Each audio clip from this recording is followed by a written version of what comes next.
이번 시간에는 여러분 교재는 597페이지부터 나와 있는 거 경매에 대해서 보도록 하겠습니다. 경매 절차 위주로 출제가 되니까요.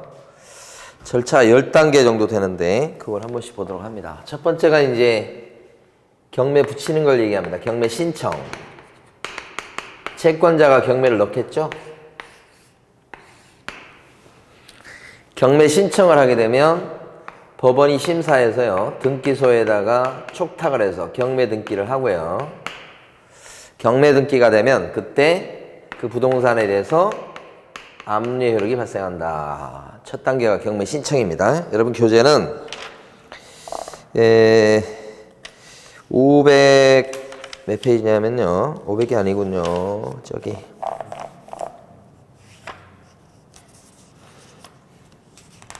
10단계로 나눠서 볼 건데 여러분 교재는 어디냐면은 저기 601페이지입니다. 경매 신청. 자, 제가 이렇게 밑줄 부분만 말씀드릴 테니까 놔두시고, 그 다음에 602페이지 가면 경매 개시결정이라고 돼 있죠. 경매 신청하면 법원이 개시결정을 해서 경매 등기를 갖다가 해주게 됩니다. 법원에 부탁을 해서. 그래서 아래쪽에 가면 가로 1번에 경매 개시결정에 대한 등기라고 나와 있죠. 경매 등기예요, 그게. 경매 개시결정, 그 다음에 등기. 그러면 자, 압류율이 생깁니다. 여러분들은 밑줄 그을 게 어디냐면요, 오른쪽 가로 2번에요. 동그라미 2번입니다. 603페이지 가로 2번에 동그라미 2번. 경매 등기나 송달이 되면 압류율이 발생하게 된다. 그때 등기나 송달이 먼저 되는 시점에서 압류율이 발생한다 그랬습니다. 등기나 송달이 되는 시점, 먼저 되는 시점에 압류율이 발생한다. 근데 하여간 경매 등기가 되고 그 다음에 또 채무자한테 송달이 이루어지거든요. 근데 둘 중에 빠른 때인데 경매 등기가 빨라요. 거의 뭐 대부분. 그래서 경매 등기된 때 압류율이 발생한다. 시험에는 경매 등기 또는 송달이라고 나왔었습니다. 예? 또는 송달, 이때 압류율이 생긴다. 자, 그 다음에요, 두 번째 절차가 뭐냐면 배당 요구의 종기, 마지막 날을 결정해서 공고한다. 배당 요구의 종기, 마지막 날을 결정해서 공고합니다. 여기 이제 배당 요구는 채권자들 중에서요, 주로 세입자들 있죠. 세입자들은 배당 요구해야 배당을 타거든요. 그럼 언제까지 배당 요구해야 되느냐? 법원이 정합니다. 종기, 마지막 날을. 그때까지 배당 요구하세요라고 합니다. 그래서 제일 끝에 603페이지 두 줄 밑줄 그으시면 집행법원은 배당 요구 종기까지 배당 요구 종기를 결정 공고하며 채권자들은 원칙적으로 배당 요구 종기까지 배당 요구하셔야 됩니다. 채권자 중에 배당 요구 안 해도 받는 채권자들이 있으니까요, 원칙이란 말을 쓴 겁니다. 세입자는 무조건 배당 요구해야 받습니다. 그 종기는 언제냐? 종기는 법원이 알아서 잡지만요. 자, 매각 준비, 그 다음에 매각 공고, 이렇게 돼요. 이렇게 되는데 배당 요구 종기는 언제쯤 되냐면, 이러고 나서 하나 더 있죠. 그게 뭐냐면 매각 실시, 이렇게 5번 경매한다고요. 실시, 이렇게. 그러면 매각 실시가 여기 되죠. 그럼 배당 요구 종기는 그날은 한 요 가운데쯤 됩니다. 여기가 종기, 마지막 날이란 뜻이에요. 이때까지 배당 요구 하세요라고, 요 날이 예를 들어서 뭐 7월 10일이라 그러면 요걸 갖다가 4월 1일 날, 2일 날 공고한다는 뜻입니다. 2일 날 무슨 날짜를 공고해요? 7월 10일 날짜를 공고한다는 뜻이에요. 요때까지 배당 요구 하셔야 되겠다. 주로 세입자입니다. 그 다음에 넘기시고 쭉 넘어가셔서 605페이지 가면 매각 준비라고 되어 있습니다. 이게 시험 나올 건 아니고 법원에서 이제 감정평가도 하고 평가사한테 부탁해서, 그 다음에 집행관 아저씨한테 하게 만들고요. 그 다음에 또 이제 법원에서 한 일주일 전에 이제 매각 물건 명세서 이런 거 만들어 놓습니다. 그러니까 입찰 들어올 사람들한테 필요한 자료를 갖다가 이렇게 만들어 가지고 제공해 주는 거죠. 매각 준비예요. 대표적인 게 감정평가입니다. 제목만 필요하고요. 시험에 나올 내용 없고요. 밑에 가시면 매각 준비가에서 가로 1번에 현황조사하고 감정평가 있죠? 그거 보시면 되고, 가로 3번에서는 뭐요? 매각 물건 명세 작성이라고 나오죠? 그거 제목만 보시면 돼요. 자, 그 다음에 이제 다음 페이지 가시면 가로 4번에요. 매각 공고라고 나옵니다. 매각 공고. 가로 4번입니다. 매각 기일과 매각 결정기일을 지정하고 공고한다. 그랬죠? 요게 이제 신문에 입찰 공고 나는 걸 얘기하고요. 그러고 나면 2주 있다가 매각을 실시합니다. 매각 실시하는 고난을 뭐라고 불러요? 매각 기일이다. 매각 기일이다. 이렇게.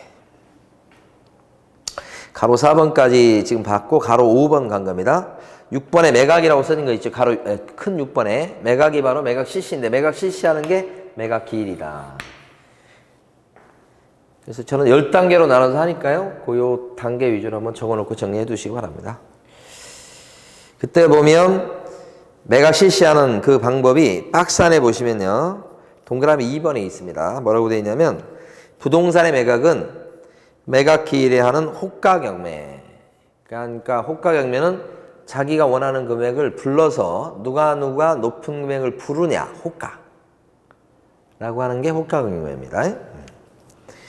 그 다음에 매각 기일에서 입찰 및 개찰하가는 입찰도 들어오고 개찰하게 하는 기일 입찰. 그래서 두 번째 방법은 기일 입찰 방식이 있고요. 그러니까 호가 경매 방식이 있고요. 그 다음에 한날 한시에 모여서 입찰표를 써낸 거. 난 모르게 비밀리에 기일 입찰 방식이 있고요.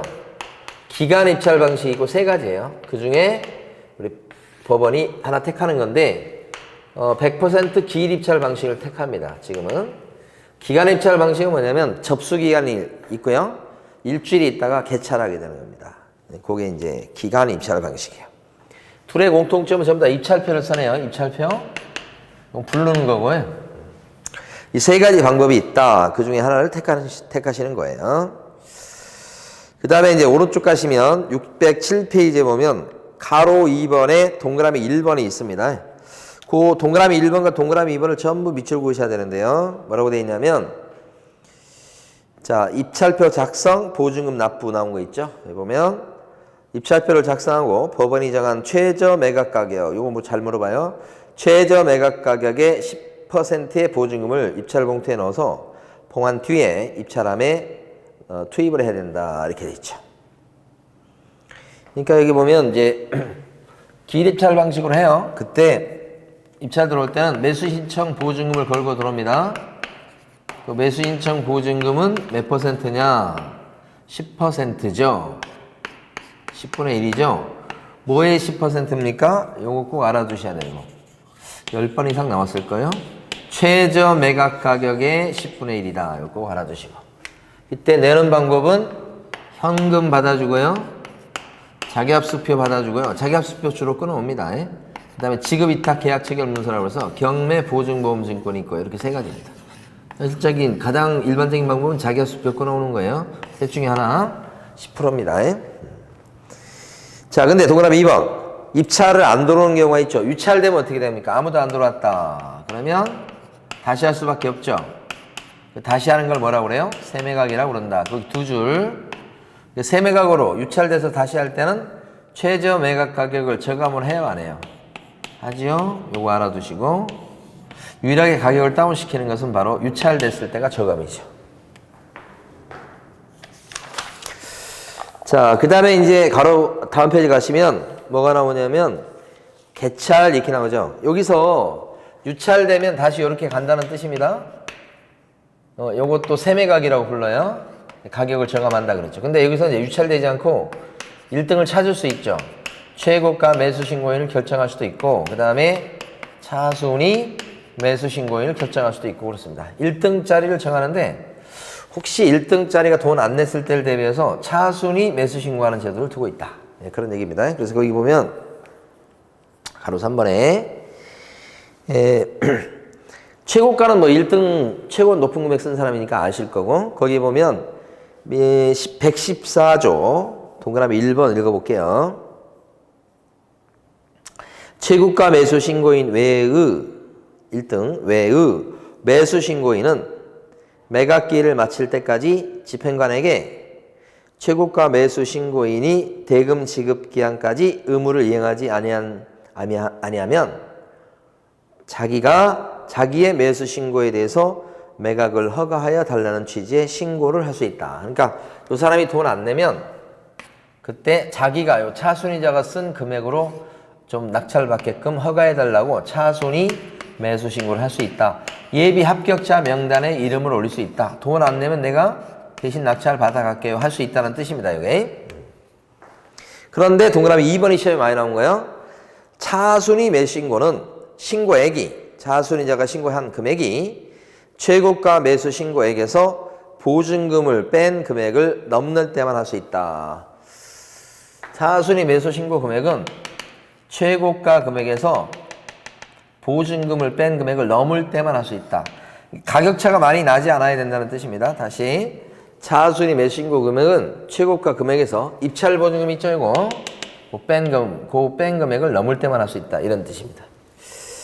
예를 들어서 설명드려 볼게요.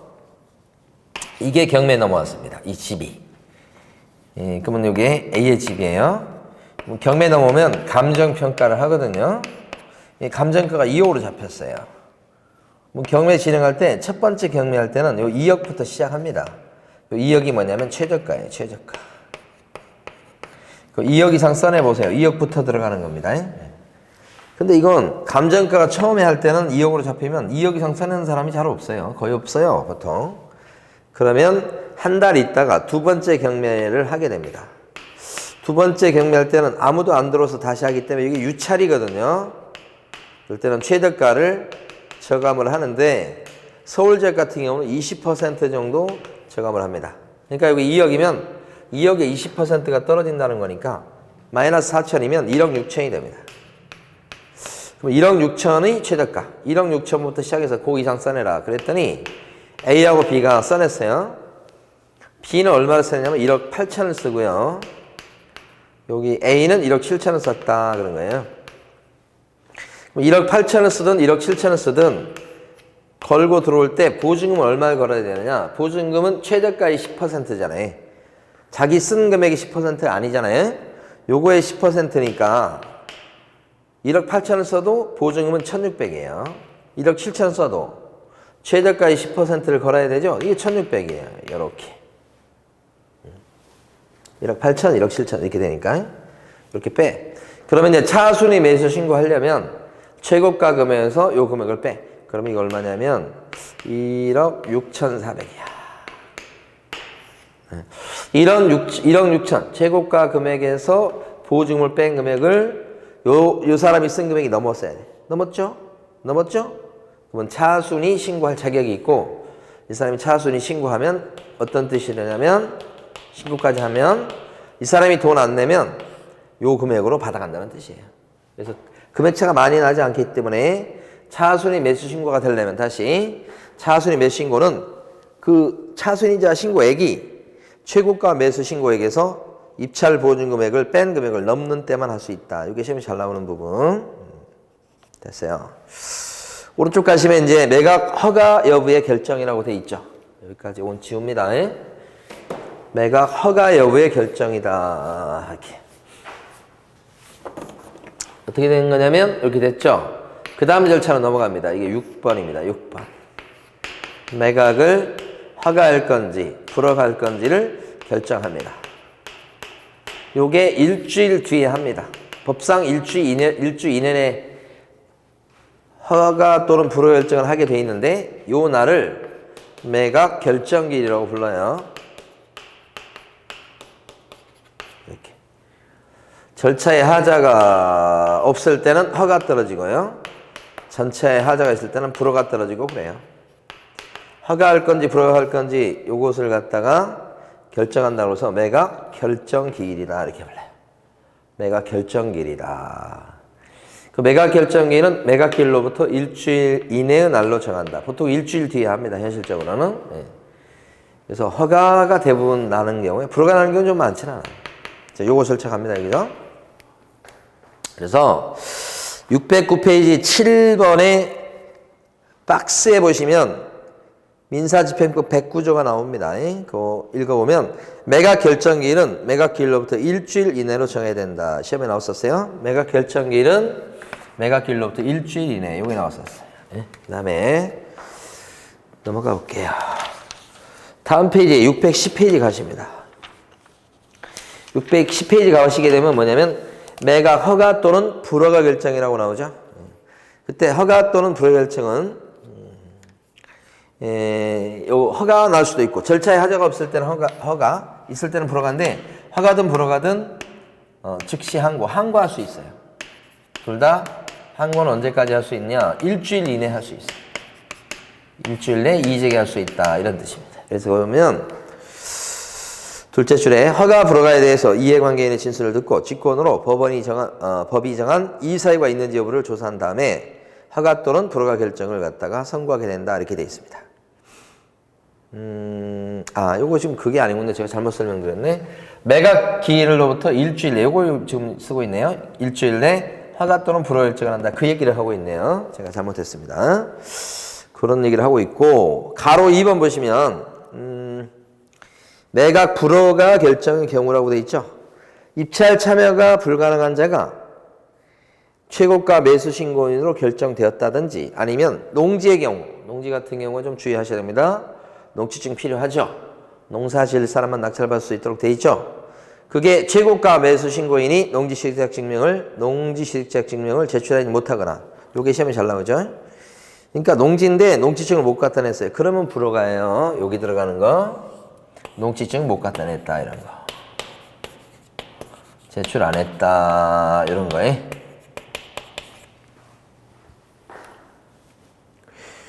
요랬을 때는 불허가 날 수 있다는 거죠. 그런데 자 여기보다는 자 여기 오른쪽 갑니다. 611페이지 가로 1, 가로 2, 가로 3 철저히 해두셔요. 이해관계인은 허가 또는 불허 결정에 대해서 일주일 내 항고할 수 있으며 일주일 줍니다. 일주일 내 항고할 수 있으며 이러한 항고가 없는 경우에는 허가 결정이나 불허 결정은 확정됩니다. 그러니까 일주일간 기회를 주게 됩니다. 허가 또는 불허 결정. 이 일주일이라는 기간 꼭 기억하셔야 되고요. 가로 2번. 허가 결정에 대한 항고를 하고자 했을 때는 항고 보증금으로 매각 대금의 10%에 해당하는 금전이나 법원이 인정하는 유가증권을 공탁하셔야 되겠다. 이렇게 됐습니다. 허가 또는 불허 결정에 대해서는 항고할 때 말이에요. 특히 허가 결정에 대해서 항고할 때는 항고 보증금을 어떻게 한다고요? 법원에 공탁해서 맡겨놓도록 돼 있고요. 그게 10%를 갖다가 공탁하도록 합니다. 그러니까 뭐의 10%일까요? 여기 핵심. 최저가가 아니고 최저 매각 가격이 아니고 그 뭐라고 돼 있어요? 매각 대금. 매각 대금의 10%에 해당하는 금전 또는 법원이 인정하는 유가증권을 공탁해야 되겠다. 이렇게 됐지. 요거 잘 나옵니다. 그러니까 항고 보증금은 매각 대금의 10%, 매수신청 보증금은 최저가의 10%. 아시겠죠? 가로 3번. 채무자 및 소유자가 한 항고했다 기각당하면 어떻게 되느냐? 몰수입니다. 항고했죠. 여기 항고했다가 대들었죠. 좀 대들었다가 기각당하면 어떻게 돼요? 깨지는 거죠. 몰수. 아시겠죠? 대들었다가 함부로 대들면 안 됩니다. 깨집니다. 자, 그런 얘기고. 그 다음에 612페이지 가시겠습니다. 9번에 대금 납부 이렇게 돼 있죠. 여기요. 여기서 허가 결정이 날 수 있어. 만약에 근데 여기서 불허가 결정이 날 수 있잖아. 불허가 나면 다시 공고부터 새로 시작이죠. 요것도 세매각이라고 불러요. 근데 왜 다시 하느냐? 절차에 하자가 있어서 불허가 나서 그렇다. 아까 농지증 못 갖다 내면 불허가라고 그랬죠. 불허가 나면 다시 할 수밖에 없다고 그랬죠. 이때는 최저 매각 가격을 저감을 할까요? 안 할까요? 안 합니다. 안 낮춰요. 여기서 여기 유찰됐을 때나 저감합니다. 유일하게. 이렇게 해서 세매각 할 때. 그렇죠? 아무도 안 들어서 유찰돼서 세매각 할 때. 이때는 어떻게 돼요? 저감이죠, 저감? 네, 저감합니다. 이렇게. 자, 그렇게 보시면 되고요. 그 다음에 저 대금 납부 612페이지 9번에 보시면요. 회색 바탕 박스를 밑줄 긋겠습니다. 135조요. 매수인은 대금 다 낸 때 소유권 목적인 권리를 취득한다 그랬어요. 자, 근데 뭐냐면 허가 결정이 나면 불허가라면 요리가 하지만 허가 결정이 나면 앞으로 전진. 그럼 여기 7번이 뭐냐면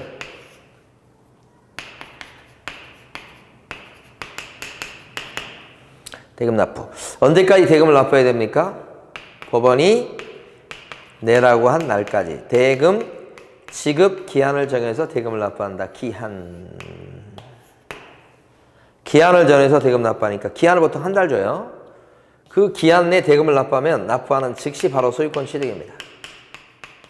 돈 내는 즉시 바로 소유권 취득. 등기 이전 없이도 소유권 취득입니다. 이렇게 대금 납부하면 이게 그 다음에 배당으로 넘어가고요. 배당. 채권자들이 배당 타가죠. 그 다음에 이제 등기부 촉탁에 의해서 이전 등기 하게 됩니다. 촉탁에 따른 이전 등기. 자, 이전 등기 되면 그 다음에 어떻게 돼요? 10번이 인도 이렇게 됩니다.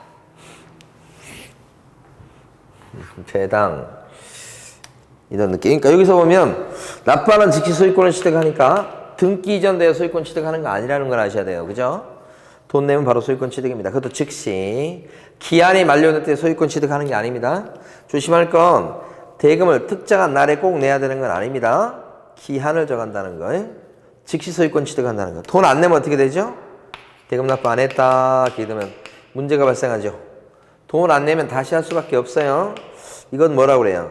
재매각이라고 합니다. 재매각은 새 매각하고 달라요. 다시 하는 건데 이때는 대금 납부가 이루어지지 않아서 다시 하는 거다. 대금 납부 안 해서 다시 하는 거다. 이거 재매각. 이렇게. 이때는 저감을 할까요? 가격을 저감하지는 않습니다. 가격을 낮추지는 않고요. 돈 안 내가지고 다시 할 때는 이걸 재매각이라고 부르죠. 근데 여기서 만약에 돈 안 낸 사람은 어떤 불이익을 당하느냐. 두 가지 불이익. 이때 걸었던 보증금 있죠. 보증금 몰수. 입찰 보증금 몰수. 돈 안 냈으니까. 그 다음에 재매각 절차에는 참여할 수 없어요. 자기가 돈 안 내서 다시 지금 재매각 절차가 열리고 있잖아. 거기 또 들어와? 말이 안 되지. 그러니까 재매각 절차에는 참여할 수가 없습니다. 이렇게 두 가지 불이익을 당한다. 이것도 시험에 나왔었지. 거기까지 한번 정리해 볼까요? 자, 9번에서 박스 안에 142조의 동그라미 2번요. 자, 매수인은 제1항의 대금 지급 기한까지 대금을 지급해야 된다. 이렇게. 그 다음에 동그라미 6번.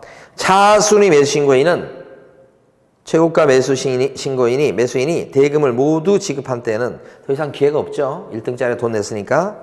그때는 매수의 책임을 벗게 되고 그 차순위 매수 신고하면 걸었던 보증금을 그날 못 찾아오거든요. 떨어졌지만 못 찾아와요. 그러면 이제 이거 돈을 냈다 그러면 그때는 기회가 없어졌으니까 즉시 매수 신청 보증금을 돌려줄 것을 요구할 수가 있다. 이렇게 한 가지. 즉시 돌려줄 것을 요구할 수가 있다. 찾아올 수 있어요. 드디어. 자, 가로 2번에 가보십니다. 잔대금 미납의 경우에 차순위 매수 신고인이 없는 경우에는 다시 입찰을 합니다. 대금 안 내면 다시 입찰해요. 그걸 뭐라고 불러요? 재매각. 그쵸. 그 다음에 오른쪽에 보시면 참고 박스가 있고요. 그 중에서 2번. 자, 재경매 절차에서 매각 대금을 완납하지 아니했었던 종전의 매수인은 매수 신청을 해올 수 없으면 그렇다고 그랬죠? 돈 안 냈던 사람은 재매각 절차에는 들어올 수 없다고 그랬습니다. 예? 요거 없으면 매수 신청 보증금을 돌려받지 못한다. 보증금 몰수죠, 몰수. 두 가지 불이익을 당한다는 걸 체크해 주시고. 그 다음에 이제 배당으로 갔습니다. 배당 순위 같은 건 뭐 거의 안 나오니까. 촉탁에 따른 이전 등기. 나머지는 별거 없어요. 안 읽으셔도 괜찮아요. 저 615페이지 가면 11번 615페이지 11번 있죠? 뭐라고 돼 있어요? 이전 등기. 요건 법원이 등기소에 촉탁해서 이전 등기. 이렇게. 그 다음에 인도는 뭐예요? 점유 이전을 받는 거죠? 이걸 일본 말로는 뭐라고 불러요? 명도다고 그러죠, 명도. 명도. 네? 명도. 점유전 받는 거예요? 그럼 끝이죠. 네, 이렇게 해서 경매 절차 1단계를 이번 시간에 봤습니다, 여러분. 경매 절차가 조금 어려운 그 생소한 개념이긴 한데, 그 기출문에 나왔던 지문 위주로 이렇게 정리해 두시면 될 것 같습니다. 네, 그리고 설명드린 내용들, 요 내용에서 거의 뭐 잘 벗어나지 않으니까 요 내용만 잘 익혀 두시면 될 것 같아요. 네, 수고 많으셨습니다.